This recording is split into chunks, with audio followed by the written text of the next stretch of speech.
I think I will start with a brief overview on what kind of research has been done in Jan Ellenberg group using light sheet microscopy.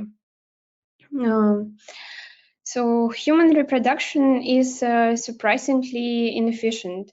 Only 30% of all conceptions progress to live birth, and 30% of all losses occur at pre-implantation staged embryo.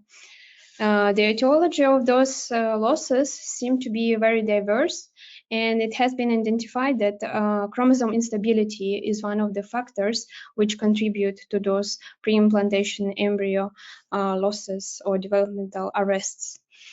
To study what exactly happens in pre-implantation mammalian embryo, our lab developed an inverted light sheet microscope that enabled long-term imaging of such light-sensitive specimen like early mouse embryo.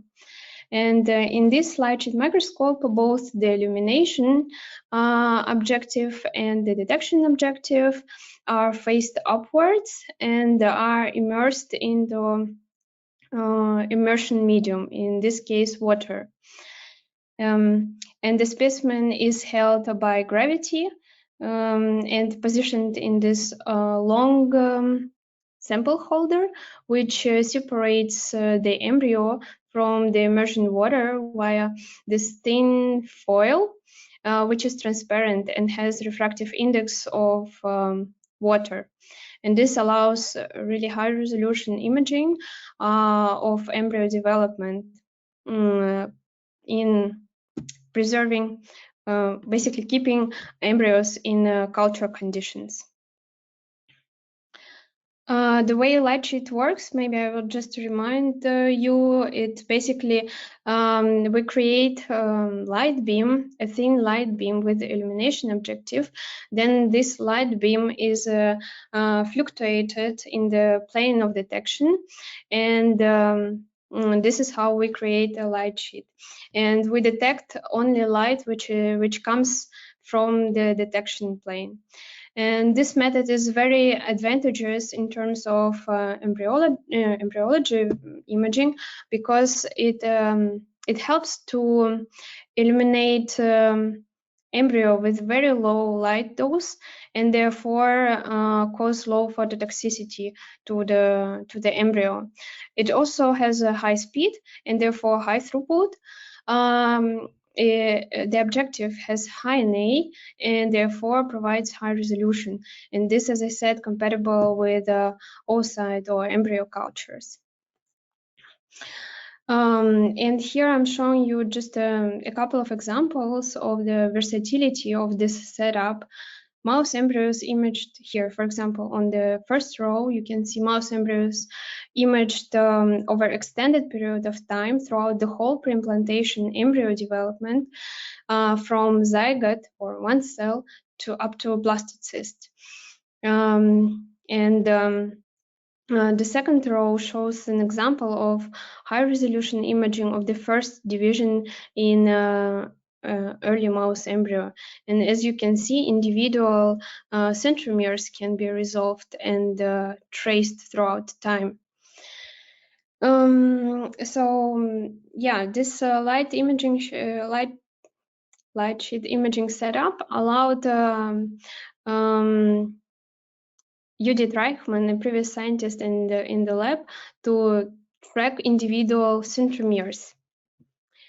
And this is just a video of the first zygotic division, where she imaged mitotic maternal and paternal kinetochores and traced them in time live. And as you can see, she discovered that those two maternal and paternal genomes are kept apart throughout the first division. And then she later discovered that actually two microtubule spindles are formed around maternal and paternal chromosomes. And then they align and segregate maternal and paternal chromosomes in parallel. Failure to align the two spindles produced errors in zygotic division that closely resemble those which are frequently observed in assisted reproduction procedures. For example, this multinucleated blastomeres. And this suggested a potential mechanistic explanation for those phenotypes observed here. But later you did discover that actually this is just one of the contributing factors to this early arrests. She performed the analysis where she used the light sheet microscopy to score aneuploidies at different stages of preimplantation embryo development, and she saw that actually the highest error-prone divisions are later stages, so 2-cell, 4-cell, 8-cell, particularly 4-cell stage embryo, and the nature of those aneuploidies remains to be elucidated. But this brings me to my project, and my project is basically about mitotic chromosome compaction. And I think to study and fully understand these divisions, we need to understand first how mitotic chromosome compaction in early cleavage embryo differs from somatic cell divisions.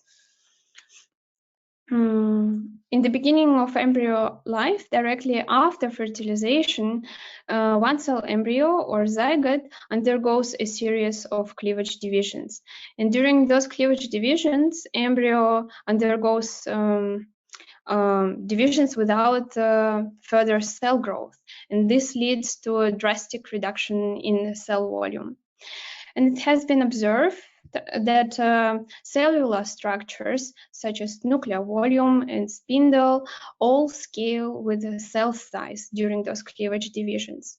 And this scaling phenomenon extends also to mitotic chromosome size, as illustrated here. This graph is from Hara study from 2013 on C. elegans embryons.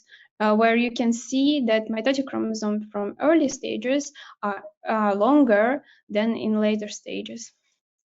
And this mitotic chromosome scaling phenomenon was reported for Xenopus frogs and as I said, for C. elegans.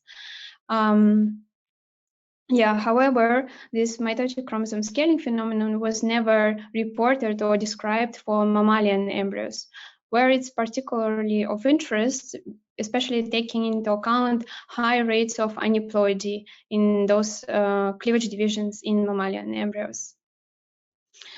So therefore, in my project, I focused on studying mitotic chromosome scaling in early mouse embryos. And so what we want to achieve is first understand whether mitotic chromosome scaling really takes place in the early mouse embryo, and of course to understand fully what's the mechanism of mitotic chromosome scaling.